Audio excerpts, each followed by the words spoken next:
Humans fled in panic, abandoning their loyal canines to face the alien onslaught alone. Alarms screeched through the Ferengi homeworld of Ferenginar, warning of the Kzinti attack fleet entering the star system. Louis Baker's hands shook as he crammed clothes, tools, and mementos into his duffel bag. The 35-year-old engineer had mere minutes to evacuate with the rest of the human expats working on the planet. Max, his faithful German shepherd, whined and paced the cramped apartment, sensing the urgency.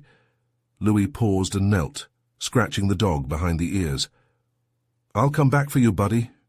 You'll be safe here." He choked back emotion, the thought of leaving his best friend behind ripping his heart.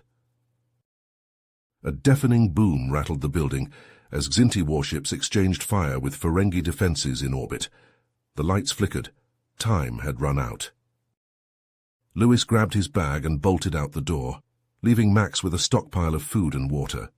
He joined throngs of humans and Ferengi flooding the streets, all rushing to the spaceports where ships waited to ferry them to safety. Strapping into his seat on the evac shuttle, Louis swallowed a knot of regret and worry. He felt like a traitor, abandoning Max to an unknown fate. But he had no choice. As the shuttles blasted away from Ferenginar, Kzinti dropships screamed through the atmosphere, descending on the cities like locusts. The invasion had begun. But the Kzinti would soon discover that the dogs left behind were far more than mere pets. Max and his canine brethren were humanity's last line of defense, ready to protect their homes and fight for their absent masters. Against all odds, these loyal animals would turn the tide of battle, making the Kzinti regret ever underestimating the unbreakable bond between humans and their dogs. The Ferengi were about to learn the true meaning of man's best friend. The dogs of Ferenginar would make sure the alien invaders paid for every inch of ground in blood. As the evac shuttles rocketed through Ferenginar's upper atmosphere, Louis stared out the viewport at the green-blue planet shrinking in the distance. His heart sank as he imagined Max alone in their apartment, confused and waiting for his return. Louis had faith in his dog's resilience, but guilt gnawed at him, wondering if he'd done the right thing by leaving Max behind. On the streets of the Ferengi capital below, chaos reigned as Kzinti shock troops poured from their landing craft. Karos, a senior aide to the Grand Nagus, watched the invasion unfold from his office window. The feline aliens moved with predatory grace, their armor glinting under the city's lights. They carried disruptor rifles and heavier weapons, making short work of the meager Ferengi security forces that tried to block their advance. Karos knew the Ferengi were outmatched. They were a race of merchants, not warriors. Their defense forces were a mere afterthought, a concession to the realities of a dangerous galaxy. But they were no match for the Kzinti, a species that lived for conquest and glory. As Kzinti fightcraft roared overhead, Max sniffed the air, his hackles rising. He could smell the fear and blood on the wind. All around him, other dogs emerged from the abandoned homes of their human companions, drawn by some primal instinct to band together in the face of danger. Max took the lead, guiding the growing pack through the rubble-strewn streets. They stuck to the shadows, avoiding the Kzinti patrols that stalked the city, searching for stragglers to capture or kill. The dogs raided a pet store for food and water, snarling and snapping as they jostled for scraps. Karos fled his office as Kzinti warriors stormed the building. He stumbled through the chaotic streets, dodging blaster fire and debris. In a darkened alley, he came face to face with Max and his pack, their eyes glinting in the gloom. For a moment Karos froze, fearing the dogs would turn on him. But as Max met his gaze, Karos saw something unexpected: intelligence and determination. These were no ordinary animals. A plan began to take shape in Karos's mind. He rummaged through a nearby dumpster, finding a bag of half-rotten meat. Slowly, he lured the dogs into a deserted warehouse, using the food to gain their trust. Inside, Karos began to experiment, using hand signals and commands to direct the dogs. To his amazement, they responded, learning quickly as he rewarded them with scraps of meat. Max proved the most adept, picking up complex tasks with ease. As the Kzinti tightened their grip on the city, Karos and his new allies prepared to fight back. The dogs would be his eyes and ears, infiltrating enemy lines and sabotaging their equipment. Together, they would buy precious time for the Ferengi resistance to gather strength and for the humans to return with reinforcements. The battle for Ferenginar was far from over, and the dogs of war would have their day. Karos crouched in the shadows of the Xinti command center, his heart pounding as he clutched the data chip containing the virus. Max and the other dogs had already engaged the nearby Xinti patrol, their snarls and barks echoing through the night. With a deep breath, Karos motioned to his team of Ferengi rebels. They slipped through a gap in the perimeter fence, their movements quick and silent. Inside the compound, they hugged the walls, avoiding the harsh glare of the searchlights. Karos's mind raced as they approached the command center's main entrance. He knew they had only one chance to upload the virus before the Xinti realized their communications were compromised. As they reached the door, a massive explosion rocked the compound. The dogs had detonated a cache of Xinti weapons, sending flames and debris soaring into the night sky. In the confusion, Karos and his team slipped inside the command center. They raced through the corridors, following the schematics they had memorized. Karos's heart leaped as they reached the central computer core. With trembling hands, he inserted the data chip and initiated the upload. But as the virus began to spread through the Xinti systems, a deep growl froze Karos's blood. He turned to see Commander Zarkos and a squad of Xinti warriors blocking their escape, their disruptor rifles aimed at the Ferengi rebels. "Did you really think you could sabotage us so easily, little Ferengi?" Zarkos sneered, his fangs glinting in the dim light. Karos raised his own weapon, knowing it was futile. The Xinti were too strong, too fast. He closed his eyes, waiting for the searing heat of a disruptor blast. But it never came. Instead, the sound of human battle cries filled the air. Louis and his strike team surged into the room, their advanced weapons spitting plasma at the Xinti. Max bounded at Louis's side, his teeth bared in a vicious snarl. The Xinti were caught off guard by the sudden reinforcements. They fell back, their disruptor fire going wide. Louis and Max fought as one, the man's tactical expertise complementing the dog's raw ferocity. Zarkos roared in frustration as his warriors were pushed back. He lunged at Louis, his claws extended, but Max leapt to his master's defense. The German shepherd's powerful jaws clamped down on Zarkos's arm, drawing a howl of pain from the Xinti commander. As the battle raged, Karos and his team finished uploading the virus. The Xinti's computer screens flickered and died, plunging the command center into darkness. Zarkos, realizing the tide had turned, ordered a retreat. In the sudden silence that followed, Louis knelt and embraced Max, burying his face in the dog's thick fur. "I told you I'd come back for you, buddy," he whispered, his voice choked with emotion. Karos approached, his eyes wide with awe. "I never thought I'd be so happy to see a human," he said, clasping Louis's hand. "Your timing was impeccable." But as they surveyed the damage to the command center, the reality of their situation sank in. The virus had dealt a blow to the Xinti, but it was only a temporary setback. They would regroup, recover, and come back even stronger. Louis met Karos's gaze, a fire burning in his eyes. "This is just the beginning," he said, his hand resting on Max's head. "We've shown them that humans and Ferengi, even dogs, can fight together. Now we need to build on that, rally every ally we can find." Karos nodded, his own resolve hardening. The battle for Ferenginar was entering a new phase, and they would need every ounce of courage and cunning to prevail. As they stepped out into the war-torn streets, Max and the other dogs at their side, Louis felt a flicker of hope amid the chaos. They had struck a blow against the Xinti, and with the help of their canine companions, they would strike many more before this war was over. Louis's fingers flew across the console, broadcasting his message of defiance and hope to every corner of Ferenginar. His voice, amplified by the planet's emergency communication system, rang out in the streets and homes of the beleaguered Ferengi population. "People of Ferenginar, this is Louis Baker of Earth. The Kzinti have invaded your world, but you are not alone. Even now, human forces are fighting alongside you, and together with our loyal dogs, we will drive these feline oppressors from your planet."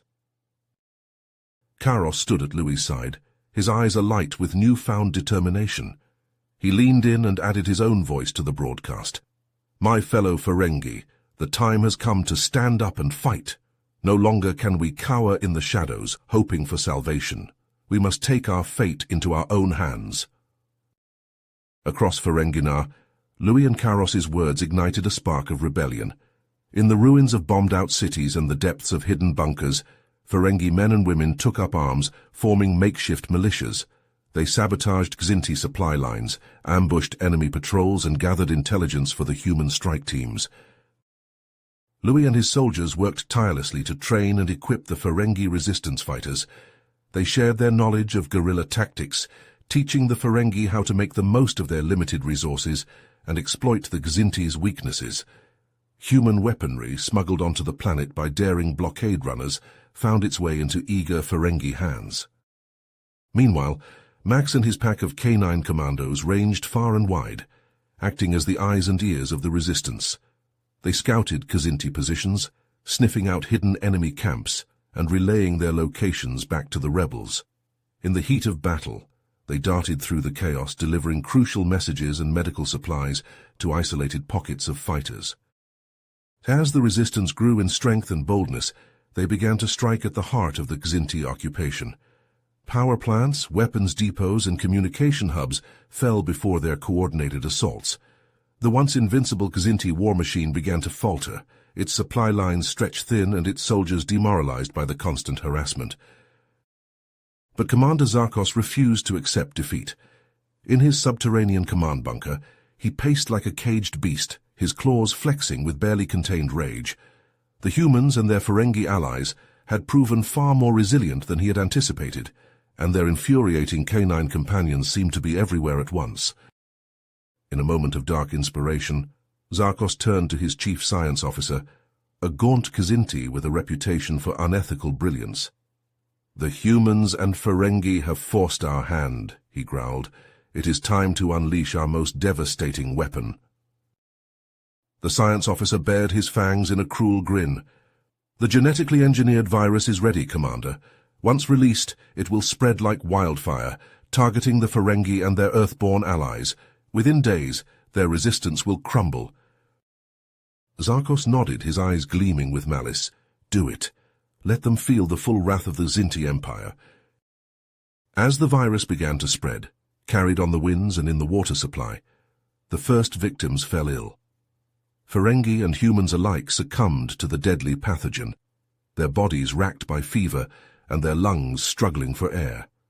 Even the dogs were not immune, their once boundless energy sapped by the insidious disease. Louis, Karos, and their allies watched in horror as their hard-won gains began to unravel. They knew that time was running out, and that if they didn't find a way to stop the virus, their rebellion would be short-lived. In a desperate gamble, they hatched a plan to infiltrate the Kzinti's most heavily guarded secret, a bioweapons lab hidden deep in the mountains. If they could steal the research data and samples related to the virus, they might be able to develop a cure or vaccine. But the mission would be their most dangerous yet, a virtual suicide run against the most fanatical Kzinti troops and the most sophisticated security measures.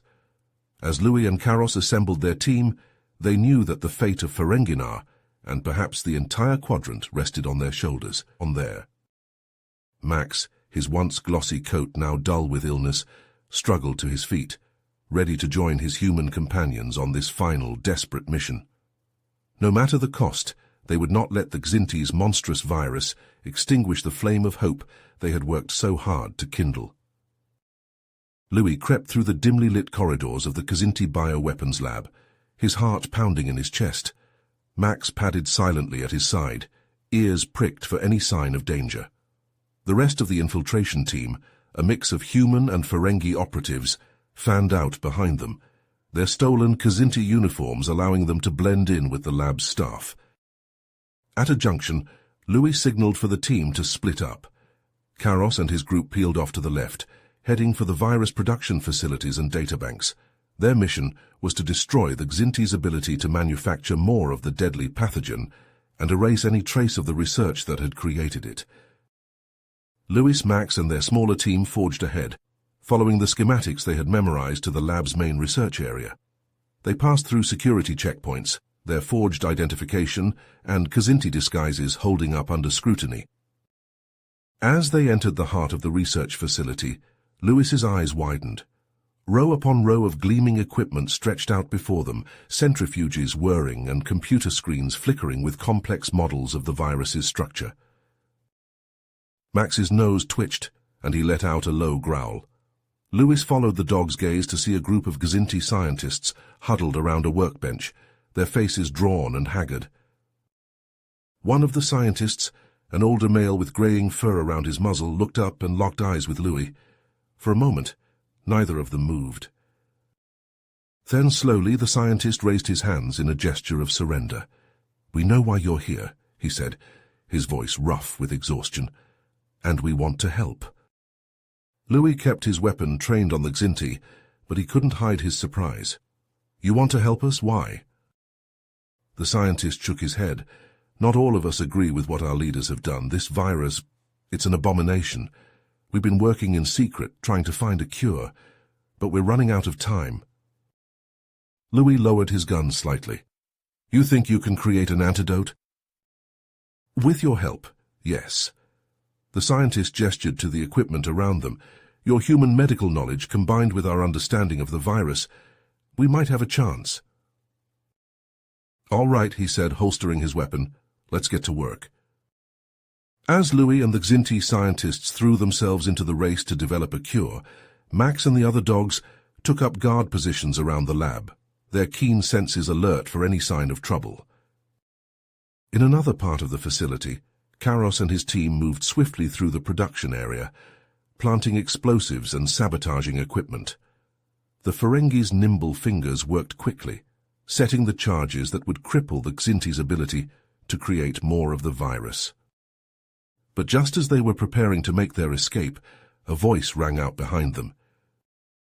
Karos spun around to see Commander Zarkos standing in the doorway, flanked by a squad of heavily armed Xinti warriors. Zarkos's eyes gleamed with malice. "You really thought you could destroy everything we've worked for and just walk away?" Karos raised his weapon, his jaw set. "We're not leaving until this place is nothing but rubble." Zarkos snarled, and his warriors opened fire. The lab erupted into chaos, disruptor blasts scorching the air as Karos and his team dove for cover. In the research area, Louis and the scientists worked frantically, the sounds of battle echoing through the halls. Max paced restlessly, his hackles raised, ready to defend his human companions at a moment's notice. Finally, after what felt like an eternity, the lead scientist held up a vial of clear liquid. "This is it," he said, his voice trembling with exhaustion and hope. "The antidote." Louis took the vial, cradling it like the precious treasure it was. "We have to get this out of here now." Just then, Karos's voice crackled over the comlink. "Louis, we're pinned down. We can't hold them off much longer." Louis's grip tightened on the antidote. "We're on our way." The Xinti hesitated, then nodded. Together they raced through the lab's corridors, Max leading the way, his nose guiding them away from the heaviest fighting. They burst into the production area to find Karos and his team, making a last stand against Zarkos and his warriors. The Ferengi fought bravely, but they were badly outnumbered. Louis and Max charged into the fray, the humans' weapons spitting plasma bolts as the dogs' teeth flashed. The Xinti scientists, armed with hastily grabbed lab equipment, joined the fight, desperate to protect the antidote. In the chaos, Karos took a disruptor blast to the chest. He crumpled to the ground, his breath coming in ragged gasps. Louis knelt at his side, the antidote clutched in one hand. "Karos, stay with me. We have the cure. We can save Ferenginar." Karos shook his head, a faint smile on his lips. "Go," he whispered. "Finish what we started." With a final, shuddering breath, the Ferengi's eyes closed. Louis bowed his head, grief and determination warring in his heart. Then, With Max at his side and the Kzinti scientists in tow, he ran, leaving the sounds of battle behind as they raced to escape the lab with the precious antidote in hand. Louis and the Kzinti scientists sprinted through the war-ravaged streets, clutching the precious vials of the antidote. Max bounded alongside them, his ears pricked for any sign of danger. The sounds of distant battle echoed through the city as they raced towards the Ferengi resistance headquarters. Bursting through the doors, Louis shouted, "We have the cure, start mass-producing it now." The headquarters erupted into a frenzy of activity. Scientists and medics rushed to replicate the antidote, while runners carried the vials to the front lines and civilian shelters. As the antidote spread through the resistance forces, the tide began to turn. Ferengi and human fighters, their strength restored, took to the streets with renewed vigor. The dogs, no longer weakened by the virus, fought with unbridled ferocity. But their victory was short-lived. The ground shook as Kzinti artillery pounded the city, and the skies darkened with enemy fighter craft. Commander Zarkos, his eyes blazing with rage, led a massive counterattack against the resistance stronghold. Waves of Kzinti warriors surged forward, their disruptor rifles spitting green fire. Heavy tanks rumbled through the streets, their cannons aimed at the headquarters walls. Louis grabbed a plasma rifle and turned to Max. "This is it, buddy. We've got to hold them back." Together they rallied the resistance fighters and charged into the fray. Humans, Ferengi, and dogs fought side by side, a united front against the Kzinti onslaught. In the chaos of battle, Louis and Max found themselves cut off from the main force. They fought their way through the enemy ranks, disruptor blasts sizzling past their heads. Suddenly, a towering figure emerged from the smoke. Commander Zarkos, his armor splattered with blood, fixed his gaze on Louis. "You've caused me enough trouble, human," he snarled, unsheathing a pair of razor-sharp claws. "This ends now." Louis raised his rifle, but Zarkos was too fast. The Kzinti commander lunged forward, batting the weapon aside and slamming Louis to the ground. Max leapt to his master's defense, his teeth clamping down on Zarkos's arm. The Kzinti roared in pain and rage, flinging the dog aside. Louis and Max fought with desperate fury, dodging and striking as Zarkos pressed his attack. But the Kzinti commander was a formidable opponent, his strength and speed unmatched. Zarkos's claws slashed through the air, aiming for Louis's throat. Max, seeing the danger, threw himself into the path of the blow.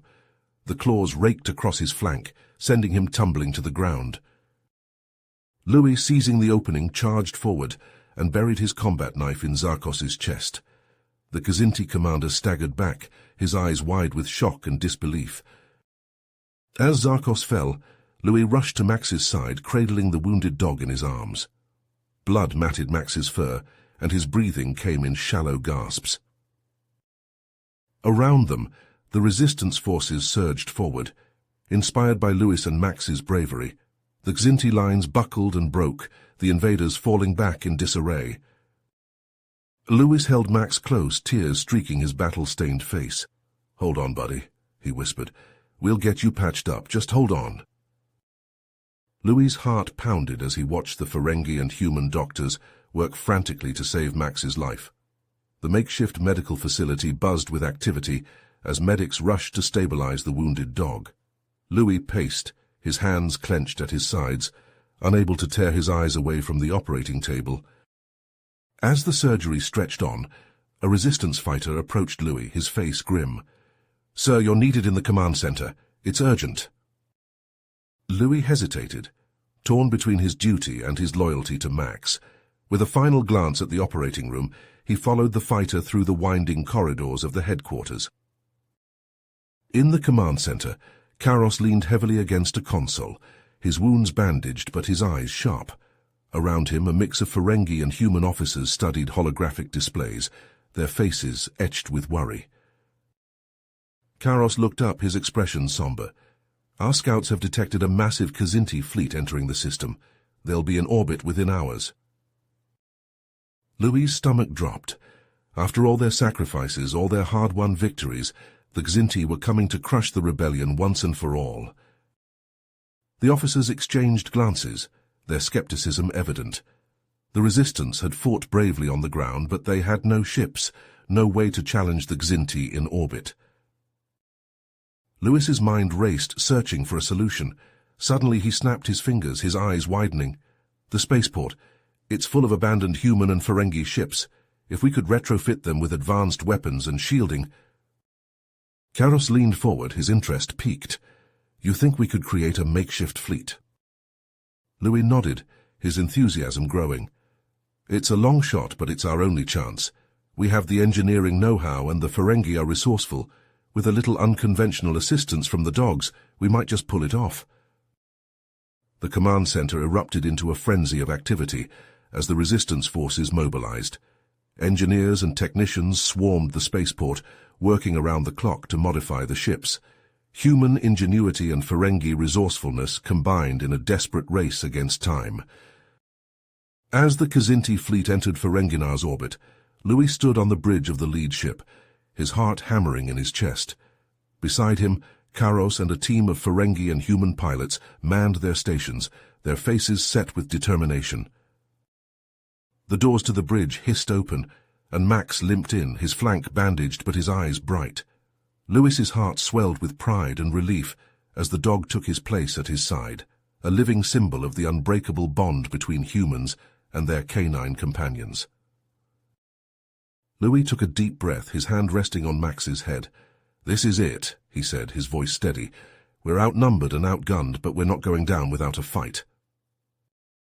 As the ragtag resistance fleet surged forward to meet the Xinti, Louis felt a surge of hope. They were fighting not just for Ferenginar, but for the future of the quadrant. And with Max by his side, he knew they would give the Xinti hell. The ships clashed in a storm of energy weapons and missiles, the void of space lit with the fires of battle. Louis's crew fought with desperation and cunning, using their smaller size and greater agility to outflank the Xinti ships. They darted between the enemy vessels, striking at weak points and vital systems. But the Xinti were relentless, their superior numbers and firepower taking a heavy toll on the resistance fleet. One by one, the human and Ferengi ships fell, blasted into molten slag by the enemy's weapons. On the bridge of the lead ship, alarms screeched and consoles sparked as the vessel shuddered under the Xinti's assault. Louis gritted his teeth, his hands flying over the controls as he fought to keep the ship in the fight. Beside him, Karos shouted orders, his voice hoarse over the din of battle. Max barked, his hackles raised, as if he too understood the gravity of their situation. Louis knew they couldn't hold out much longer, but every minute they bought was another minute for the ground forces to evacuate civilians and prepare for the final stand. They had to keep fighting, no matter the cost. In a moment of desperation, Louis spotted an opening in the Xinti's formation. A daring plan formed in his mind, a gamble that could turn the tide of battle or seal their fate. He turned to Karos, his eyes blazing.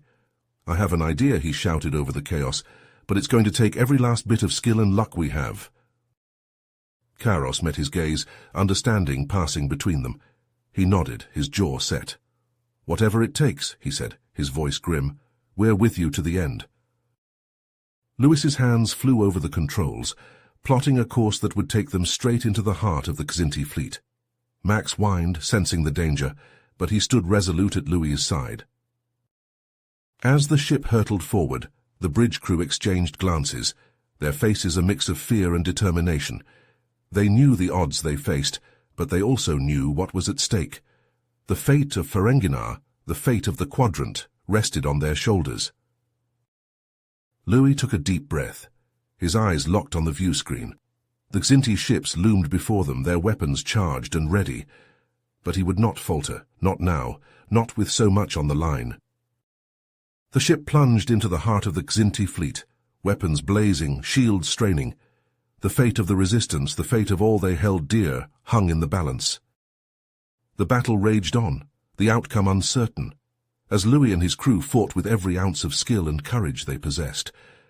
The future of Ferenginar, the future of the quadrant, would be decided in the fire and fury of this desperate gamble. As the battle raged in space above Ferenginar, Louis gripped the armrests of his command chair, his knuckles white.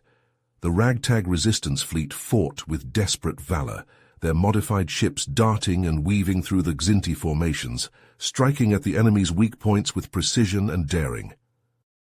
Slowly but surely the tide began to turn. Xinti ships exploded under the onslaught of human and Ferengi weapons, their hulls shattered by missiles and energy beams. The resistance fighters cheered as they watched their foes fall, hope surging through their ranks. But their celebration was short-lived. A massive shape emerged from hyperspace, dwarfing the battling fleets. It was a Kzinti dreadnought, the flagship of their armada, bristling with weapons and shielded by impenetrable armor. The dreadnought opened fire, its immense guns tearing through the resistance ships like a scythe through wheat. Fighters and frigates vanished in blossoms of flame, their crews vaporized in an instant, the comm channels filled with screams and static as the resistance fleet reeled under the onslaught. Lewis knew that they couldn't withstand the dreadnought's firepower for long. He made a split-second decision, one that could change the course of the battle and the fate of Ferenginar. "Karos, take command," he said, rising from his chair. "I'm going to lead a strike team to board that dreadnought and take it down from the inside." Karos nodded grimly, understanding the gravity of the task. "Good luck, my friend. May the great material continuum watch over you." As the strike team approached the dreadnought in a cloaked shuttle, Lewis felt a mix of fear and determination. He knew that many of them might not survive, but he also knew that they had to succeed, no matter the cost. With a daring spacewalk, they breached the dreadnought's hull, cutting through the thick metal with plasma torches. They clambered inside, their boots clanging on the deck plates as they fanned out, weapons at the ready. Almost immediately, they were met with fierce resistance. Kzinti warriors swarmed the corridors, their disruptor rifles spitting green fire. The strike team fought back with grim determination, their own weapons flashing in the dimly lit passages. Max and the other dogs proved their worth, their keen senses alerting the team to hidden dangers. They sniffed out Kzinti ambushes and booby traps, their agility allowing them to dodge enemy fire and take down foes with swift, brutal efficiency. As they fought their way deeper into the dreadnought, the casualties mounted. Human and Ferengi fighters fell, their bodies riddled with disruptor burns, but they pressed on, driven by desperation and the knowledge that failure was not an option. Finally, they reached the main reactor chamber, the heart of the dreadnought's power. But the room was heavily guarded, defended by the most elite Kzinti warriors. A savage battle erupted, a whirlwind of claws, teeth, and energy blades. Louis and his team fought with everything they had, their armor scorched and their weapons running hot. Max leapt into the fray, his powerful jaws clamping down on Kzinti limbs and throats. But as he shielded Lewis from a lethal energy blast, the brave dog was critically wounded, his body slumping to the deck. With a roar of anguish and rage, Louis redoubled his efforts, his plasma rifle cutting down the remaining defenders. As the last Kzinti fell, he raced to the reactor controls, his hands flying over the panels as he armed the charges that would destroy the dreadnought from within. Alarms blared, and warning lights flashed as the reactor began to overload. Louis scooped up Max's limp form and carried him to a nearby escape pod, the countdown ticking inexorably towards 0. They jettisoned just as the dreadnought exploded, the shockwave hurling their pod tumbling through space. On the bridge of the Resistance flagship, Karos watched in awe as the mighty Kzinti vessel vanished in a blinding flash of light. Cheers erupted from the Resistance fleet as they saw their hated enemy's flagship destroyed. The Kzinti, their morale shattered by the loss, began to falter and retreat. In the escape pod, Louis cradled Max's broken body, tears streaming down his face. The loyal dog had given everything, sacrificing himself for his human friend and the cause they both believed in. As the pod drifted towards the waiting arms of the Resistance fleet, Louis knew that the battle was far from over. But with the destruction of the dreadnought, they had struck a blow that would resonate throughout the Kzinti Empire.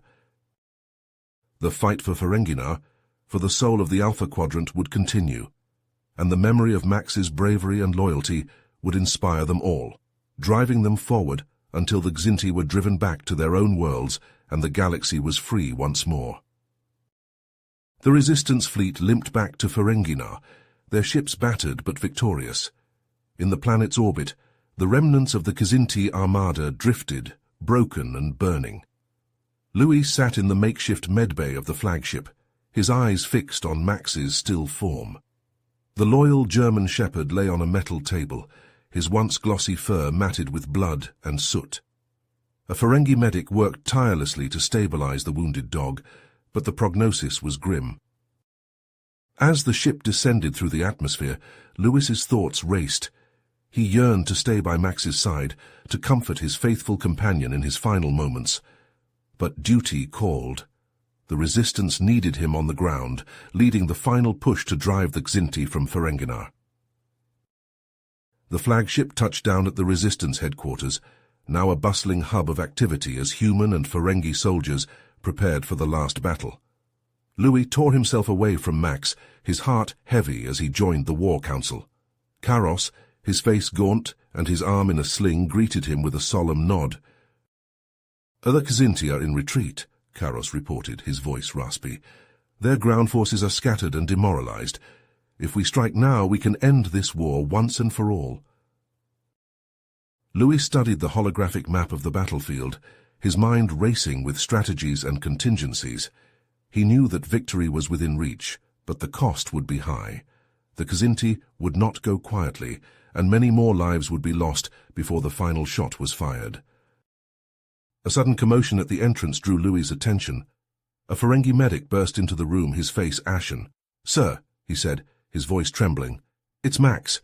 He's—" Louis felt a cold hand grip his heart. He pushed past the medic, racing through the crowded corridors to the medbay. He skidded to a halt beside Max's table, his breath catching in his throat. Max lay still, his chest barely rising with each shallow breath. His once bright eyes were glazed and unfocused, the spark of life fading fast. Louis knelt beside him, taking the dog's head in his hands. "Max," he whispered, his voice cracking, "I'm here, buddy, I'm here." Max's tail twitched weakly, a faint echo of the joyful wag that had greeted Louis every day since they first met. The dog's eyes met his, and in that moment, a lifetime of love and loyalty passed between them. "You did good, Max," Louis choked out, tears streaming down his face. "You saved us all. You're a hero." Max let out a soft whimper, his breath coming in short, painful gasps. Louis held him close, murmuring words of comfort and love as the dog's life slipped away. With a final, shuddering sigh, Max grew still, his tail falling limp against the table. Louis sat there for a long moment, cradling Max's body in his arms. Grief and rage warred within him, a maelstrom of emotion that threatened to consume him. But beneath it all, a cold, hard resolve took hold. Louis stood, his eyes hardening as he turned to face the waiting soldiers. "Gear up," he said, his voice like steel. "We end this today. For Max, for Ferenginar, for every last one of us who fought and bled and died to get here." A roar of approval met his words, human and Ferengi voices joining as one. They streamed out of the headquarters, a tide of fury and determination that swept across the war-torn landscape. Louis led the charge, a rifle in his hands and vengeance in his heart. The final battle was a hurricane of fire and blood, a savage clash of wills and weapons. The Xinti fought with the desperate ferocity of cornered beasts, but the Resistance met them head-on, driven by a righteous anger that could not be denied. Louis fought like a man possessed, his rifle spitting plasma bolts with unerring accuracy. He thought of Max with every trigger pull, of the countless other dogs who had given their lives to protect their human and Ferengi friends. He thought of the ruined cities and shattered lives left in the wake of the Xinti invasion, of the long road to recovery that lay ahead. And he thought of the future, of a Ferenginar free from the yoke of alien oppression, a world where humans and Ferengi could live and work side by side, their bonds forged in the crucible of war and tempered by the sacrifices of the fallen. As the last Xinti soldier fell and the smoke began to clear, Louis stood amid the ruins, his armor scorched and his face streaked with sweat and grime. Around him, the surviving resistance fighters gathered, their eyes haunted, but their spirits unbroken. Louis nodded, his gaze sweeping over the devastated landscape. The once vibrant cities lay in ruins, their towering spires reduced to rubble. The fields and forests were scarred by the brutal conflict, the earth scorched and the trees shattered. "We did," Louis said, his voice barely a whisper. "But the cost, Max, all the others—" Carlos squeezed his shoulder, his eyes glistening with unshed tears. "They will never be forgotten," he said, his voice fierce. "We will honor their memory, every day for the rest of our lives. We will rebuild Ferenginar, make it a world worthy of their sacrifice." Louis nodded, a lump forming in his throat. He knew that the road ahead would be long and hard, that the scars of war would never truly fade. But with the help of his Ferengi allies, and the memory of Max to guide him, he would see it through. In the years that followed, as Ferenginar slowly began to heal, Louis threw himself into the reconstruction efforts. He worked tirelessly alongside the Ferengi, rebuilding shattered infrastructure and reforging broken lives. He became a leader, a symbol of the unbreakable bond between humans and their alien allies. And every day, without fail, he visited the memorial erected in honor of the dogs who had fought and died for Ferenginar. The statue depicted a German shepherd, tall and proud, its eyes fixed on some distant horizon. At its base, the names of every canine soldier were inscribed, a roll call of loyalty and sacrifice. Louis would kneel before the memorial, his hand resting on the cool stone. He would lay a single flower at its base, a small token of remembrance for Max and all the others who had given their lives. And he would remember, the bittersweet memories of the war and its terrible cost forever etched in his mind. As a new generation was born on Ferenginar, the legend of the dogs who had helped save a world began to grow. Parents would tell their children stories of Max and his fellow canine soldiers, of their bravery and devotion in the face of overwhelming odds. The bond between humans and their beloved companions became a symbol of hope and unity, a reminder that even in the darkest of times, love and loyalty could light the way. But for Louis and the other survivors of the war, the memories would never fade. They carried the weight of their actions and the loss of their friends like a badge of honor, a burden they would bear for the rest of their days. The scars of battle, both physical and emotional, would linger, a constant reminder of the price they had paid for victory. And yet as Louis stood before the memorial, the sun setting over the rebuilding city, he knew that he would do it all again in a heartbeat. For Max, for Ferenginar, for the chance to build a better world from the ashes of the old. The war had taken much from him, but it had also given him a purpose, a reason to keep fighting even when all seemed lost. He laid his hand on the statue's flank, feeling the warmth of the stone beneath his palm. "I miss you, buddy," he whispered, his voice cracking with emotion. "Every day. But I know you're still with me, watching over us all. And I promise I'll keep fighting. For you, for Ferenginar, for as long as I draw breath, as long." With a final, lingering touch, Louis turned and walked away, his shoulders squared and his head held high. The war was over, but the struggle continued, and he would be there, leading the charge, until Ferenginar was whole once more. Until the memory of Max and all the fallen could finally rest in peace. You have reached the end of the story. If you enjoyed this story and want to support us, please leave a like and subscribe to our channel, and for every comment that says 88, I will heart every single one of them. Thank you for your time.